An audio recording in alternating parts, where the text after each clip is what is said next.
প্রিয় ভিউয়ার্স, আসসালামু আলাইকুম। ওয়েলকাম ব্যাক তানজিনাস কালারফুল ওয়ার্ল্ড।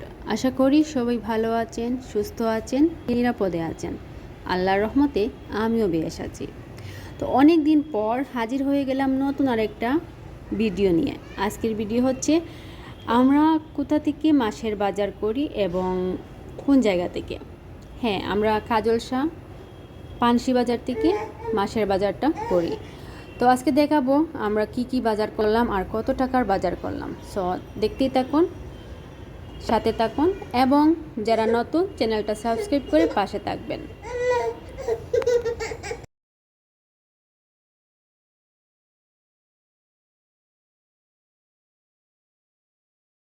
মাগরিবের আজানের সময় ঘরের দরজা জানলা খোলা রাখলে কি হতে পারে, এই বিষয়টি আমরা অনেকে জানি না। অনেকে মনে করে যে মাগরিবের সময় ঘরের দরজা জানলা খোলা রাখতে হয়, এই সময় ফেরেশতারা আসে।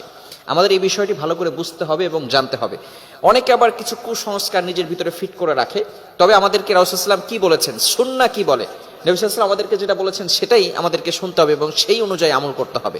মনে রাখবেন, মাগরিবের সময়, সন্ধ্যার সময়, বিশেষ করে আজানের সময় নবী সাল্লাল্লাহু আলাইহি ওয়াসাল্লাম জানিয়ে দিয়েছেন, একটি হাদিস রয়েছে, তোমরা আউযুবিল্লাহ সহকারে তোমরা দরজাগুলো বন্ধ করে দাও। বুখারী শরীফের হাদিস, মুসলিম শরীফের হাদিস, বিভিন্ন হাদিসের কিতাবের ভিতরে হাদিসটা এসেছে, তোমরা রাতের বেলা আউযুবিল্লাহ পড়ে দরজাগুলো বন্ধ করে দাও এবং তোমরা তোমাদের খাবারের পাত্রগুলো বন্ধ করে রাখো। কারণ আউযুবিল্লাহ বলে কেন বন্ধ করতে বলেছেন? কারণ আউযুবিল্লাহ পড়ে যদি দরজা বন্ধ করা হয় তাহলে বিভিন্ন শয়তান, জিন জাতি, দুষ্ট জিন জাতি ঘরের ভিতরে প্রবেশ করতে পারে না। এজন্য সন্ধ্যার সময় আমরা দরজা জানালা খোলা রাখবো না, এই সময় বন্ধ করে রাখবো। কেননা অনেক জিন জাতি দূর থেকে আপনার বাচ্চার উপরে অ্যাট্রাকশন করতে পারে অথবা মানুষের উপরে অ্যাট্রাকশন করতে পারে, দূর থেকে মানুষের উপরে আসর করে থাকে। অনেকে এটা বিশ্বাস করতে চায় না। বর্তমান চিকিৎসা বিজ্ঞান, আধুনিক সায়েন্স বিজ্ঞান বলে এটা মানসিক ভারসাম্যহীনতা। তবে জিনদের ব্যাপারে আল্লাহ তাআলা পবিত্র কোরআনুল কারীমের ভিতরে একটা সূরা নাযিল করে দিয়েছেন। মানুষের ব্যাপারে একটা সূরা নাযিল করেছেন, সূরাতুন নাস, কুল আউযু বিরাব্বিন নাস, মালিকিন নাস। আল্লাহ পাক রব্বুল আলামিন জিনদের ব্যাপারে একটা সূরা নাযিল করে দিয়েছেন, সূরাতুল জিন, 29 নম্বর পারা রয়েছে।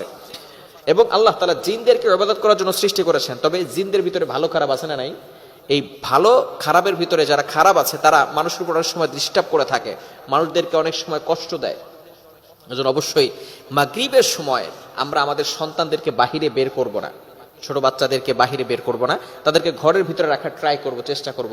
মাগরিবের সময় দরজা জানালা একটু বন্ধ করার চেষ্টা করব, কেননা বিভিন্ন শয়তান আপনার উপরে অ্যাটাক করতে পারে। এজন্য আমরা সবসময় সতর্ক থাকব। নবীজি সাল্লাল্লাহু আলাইহি সাল্লাম জানিয়ে দিয়েছেন, 5 ওয়াক্ত নামাজের পরে আয়াতুল কুরসি পড়তে হবে।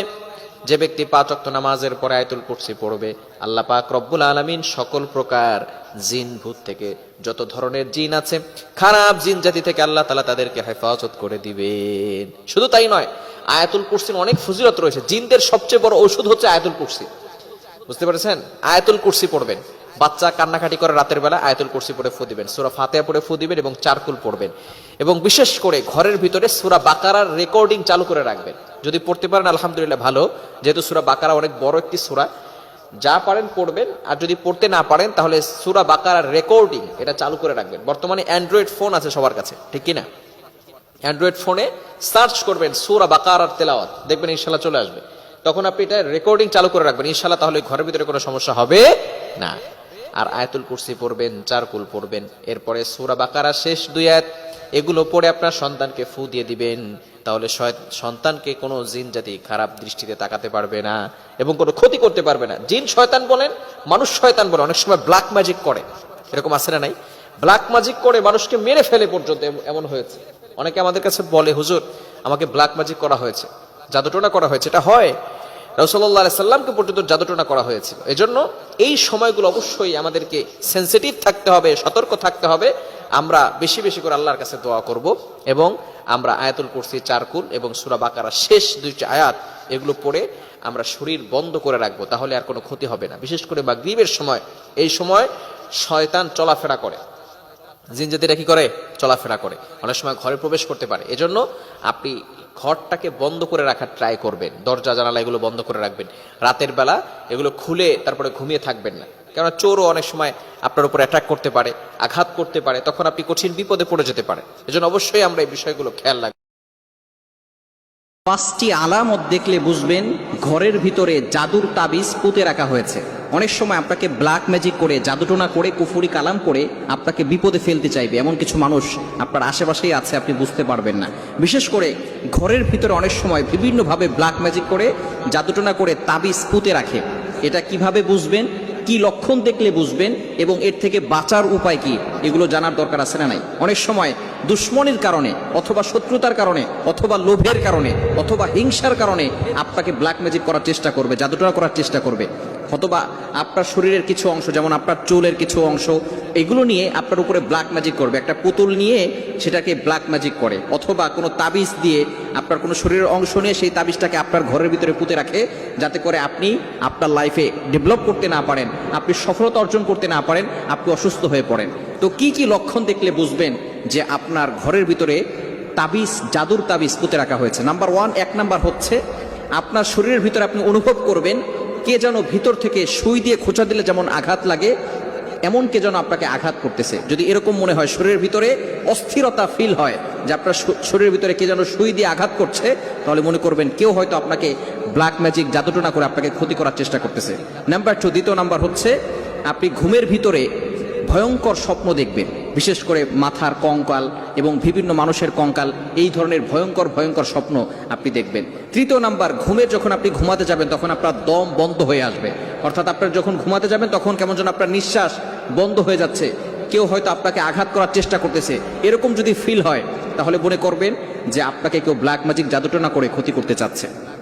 4 নাম্বার হচ্ছে সব সময় মাথা ব্যথা করা এবং চোখে ঝাপসা দেখা, শরীর দুর্বল হয়ে যাওয়া এবং বিভিন্ন ধরনের কাজ করতে অক্ষমতা, কাজে কোনো কিছু মন বসে না, বিভিন্ন সময় সবকিছু ভুলে যাচ্ছেন, মাথা ব্যথা করতেছে, এই ধরনের যদি হয় তাহলে মনে করবেন যে আপনাকে কেউ ব্ল্যাক ম্যাজিক করার চেষ্টা করতেছে। এটা হচ্ছে 4 নাম্বার।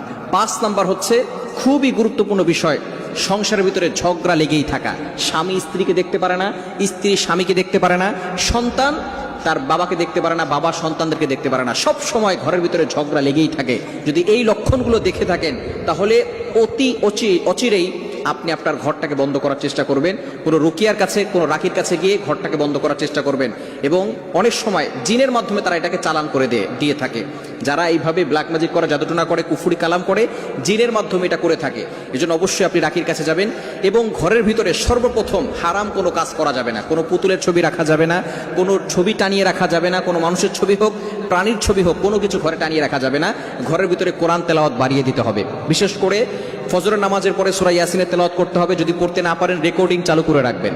এবং মাগরিবের নামাজের পরে সূরা ওয়াকিয়া, এশারের নামাজের পরে সূরা মুলক, মাগরিবের নামাজের পরে সূরা ওয়াকিয়ার পরে আপনি সূরা বাকারার কিছু অংশ তেলাওয়াত করতে পারেন। যদি তেলাওয়াত করতে কেউ না পারে তাহলে রেকর্ডিং চালু করে রাখবে। এবং অবশ্যই ঘরের প্রতিটি সদস্য এই আমলগুলো করবে। 1 নম্বর আয়াতুল কুরসি পড়বে, 4 কুল ইয়া আইয়ুহাল কাফিরুন, কুল হুয়াল্লাহু আহাদ, কুল আউযু বিরাব্বিল ফালাক, কুল আউযু বিরাব্বিন নাস, এই সূরা এবং সূরা বাকারার শেষ 2টি আয়াত, এগুলো পড়ে বুকে ফু দিবে এবং হাতে ফু দিয়ে পুরো শরীরকে মাসাজ করে দিবে। এবং অবশ্যই যে সমস্ত মা বোনেরা ওই ঘরে থাকবেন তারা যখন তাদের অসুস্থতার সময় আসবে, আল্লাহ প্রদত্ত অসুস্থতার সময়, এই সময় তারা ঘর থেকে বেশি বের হবেন না। এবং সাবধান, রাতে খালি গায়ে ঘুমালে 2টি বিপদ আপনার জীবনে চলে আসবে। এখন প্রচন্ড গরমের কারণে অনেক যুবক পোলাপান কিন্তু রাতের বেলা খালি গায়ে ঘুমিয়ে যায়, অর্থাৎ তার শরীরে কিন্তু কোনো পোশাক থাকে না, এমনটি কিন্তু আমরা দেখতে পাই। আমরা যদি হাদিস নিয়ে একটু গবেষণা করি তাহলে আমরা দেখতে পাবো যে খালি গায়ে যদি কেউ ঘুমায় তার জীবনে 2টি মহা বিপদ চলে আসতে পারে। আমার ভাইয়েরা, আল্লাহর নবী সাল্লাল্লাহু আলাইহি ওয়াসাল্লাম আমাদেরকে সব কিছু তিনি শিক্ষা দিয়েছেন। কিভাবে ইস্তিনজা করতে হবে, কিভাবে ওয়াশরুমে প্রবেশ করতে হবে, কিভাবে বের হতে হবে, কিভাবে জুতা পরতে হবে, সেটা পর্যন্ত নবী মুহাম্মদ সাল্লাল্লাহু আলাইহি ওয়াসাল্লাম শিখিয়েছেন। এবং সাহাবা রাদিয়াল্লাহু তাআলা আনহুরা বলছেন কিভাবে ঢিলা ক্লুব করতে হবে, মুহাম্মদ সাল্লাল্লাহু আলাইহি ওয়াসাল্লাম আমাদেরকে সেটাও শিখিয়েছেন। সুবহানাল্লাহ। এই জন্য আমার ভাইয়েরা, ইসলাম এত সুন্দর জীবন, আপনি কি করে ঘুমাবেন, কেমন ভাবে ঘুমাবেন, সেটাও ইসলাম বলে দিয়েছে। আপনি যখন ঘুমাতে যাবেন তখন সর্বপ্রথম আপনি ওযু করে ঘুমাবেন।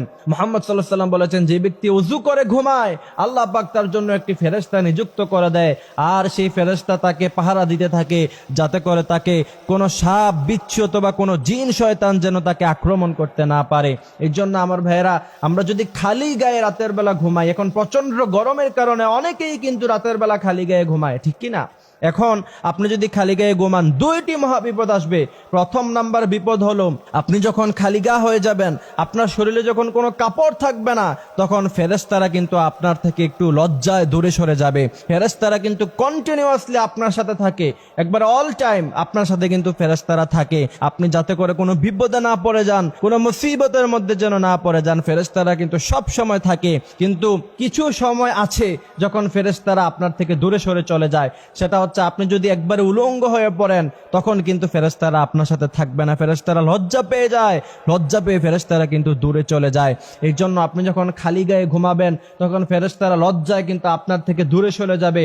আর এমন সময় সাপ, বিচ্ছু, পোকামাকড় কিন্তু আপনাকে আক্রমণ করতে পারে। কারণ আল্লাহ পাক মানুষের জন্য ফেরেশতা নিযুক্ত করে দিয়েছেন, আমার বান্দা যখন ঘুমাবে তখন তোমরা তাকে পাহারা দিবা, যাতে করে কেউ তাকে কোনো আক্রমণ করতে না পারে। কিন্তু ফেরেশতারা যখন আপনার থেকে দূরে সরে যাবে, তখন তো ফেরেশতারা আপনাকে সেভ করতে পারবে না, তখন আপনি কিন্তু মহা বিপদে পড়ে যেতে পারেন। সাপ, বিচ্ছু, পোকামাকড় কিন্তু আপনার উপরে আক্রমণ করতে পারে। আমার ভাইরা, এই জন্য খালি গায়ে আমরা ঘুমাবো না। দ্বিতীয় নাম্বার যে বিপদ আসতে পারে, সেটা হচ্ছে, আপনি যখন খালি গায়ে ঘুমাবেন, তখন জিন, শয়তান অথবা বোবা জিন আপনাকে কিন্তু আক্রমণ করতে পারে। অনেকের অবজেকশন আছে না, যে রাতের বেলা ঘুমালেই বোবা জিন আমাদেরকে ধরে, বোবা ধরে। এই কারণে কিন্তু অনেকে অনেক প্রবলেম ফেস করতে হয়। এই জন্য অবশ্যই খালি গায়ে ঘুমাবো না। খালি গায়ে ঘুমালে জিন, শয়তান অথবা বোবা শয়তান ধরার কিন্তু সম্ভাবনা আছে। আমার ভাইরা, আমাদেরকে সঠিক ইসলামটা কিন্তু বুঝতে হবে। আমরা যদি আসলে আমলগুলি না করি, আমরা কিন্তু অনেক ঝামেলার মধ্যে পড়ে যেতে পারি। আল্লাহ পাক আমাদেরকে এই কথাগুলি বুঝার তৌফিক দান করুক, আমিন। লাউ এবং গোস্ত একসাথে খেলে কি হয়? আল্লাহ রাসূল সাল্লাল্লাহু আলাইহি সাল্লাম লাউ এবং গোস্ত কেন একসাথে খেতেন এবং কেন এটা পছন্দ করতেন? বর্তমান বিজ্ঞান হতবাক আল্লাহ রাসূলের এই খাবারগুলো নিয়ে গবেষণা করে। আল্লাহ রাসূলের পছন্দের তালিকায় যত খাবার আছে, প্রত্যেকটা খাবার বিজ্ঞানরা রিসার্চ করে আশ্চর্য যে এটা কিভাবে সম্ভব। বিশ্বনবীর পক্ষে মরুভূমির প্রান্তরে জন্ম নিয়ে এত বৈজ্ঞানিক বিষয়গুলো তার জানা। লাউ এবং গোস্ত এটা আল্লাহ রাসূল খুবই পছন্দ করতেন একসাথে খাওয়ার জন্য। এক হাদিস ইবনে মাজাহ শরীফের 3302 নম্বর এবং 3303 নম্বর, এই দুইটা হাদিসের মধ্যে এই বিষয়গুলো বর্ণনা করা হয়েছে। 3302 নম্বর হাদিসের মধ্যে আল্লাহ রাসূল সাল্লাল্লাহু আলাইহি ওয়াসাল্লাম বলেন, আবু হুরায়রা থেকে হাদিসটি বর্ণনা করা হয়েছে এবং আনাস রাদিয়াল্লাহু তাআলা থেকে হাদিসটা বর্ণনা করা হয়েছে। পরের হাদিসটা যে ইউহিব্বুল করা, আল্লাহ রাসূল সাল্লাল্লাহু আলাইহি ওয়াসাল্লাম ইউহিব্বুল করা, তিনি লাউ খুব পছন্দ করতেন। তার পছন্দের তালিকায় যত খাবার ছিল তার মধ্যে লাউ ছিল অন্যতম। এটা জান্নাতি খাবার, এটা খুব সুস্বাদু একটি খাবার, আল্লাহ রাসূল খাইতেন। এজন্য আমরাও লাউকে পছন্দ করব। অনেকে বলে যে আমি লাউ পছন্দ করি না, এটা আমাদের বলতে পারবো না, এটা আমাদের বলা ঠিক হবে না। কারণ আল্লাহ রাসূল যেটা পছন্দ করতেন সেটা আমি অপছন্দ করার কে? আমি বলতে পারি যে আমি এটা খাই না, এটা বলতে পারেন, কিন্তু আপনি কখনো বলবেন না যে আমি এটা অপছন্দ করি বা এটা পছন্দ করি না, এটা কখনো বলতে পারবেন না, কারণ আল্লাহ রাসূল এটা পছন্দ করেন। 3303 নম্বর হাদিসের মধ্যে আল্লাহ রাসূল সাল্লাল্লাহু আলাইহি ওয়াসাল্লাম এই হাদিসটা একটি ঘটনা বর্ণনা করা হয়েছে লাউ এবং গোস্ত সম্বন্ধে, যে আনাস রাদিয়াল্লাহু তাআলা আনহু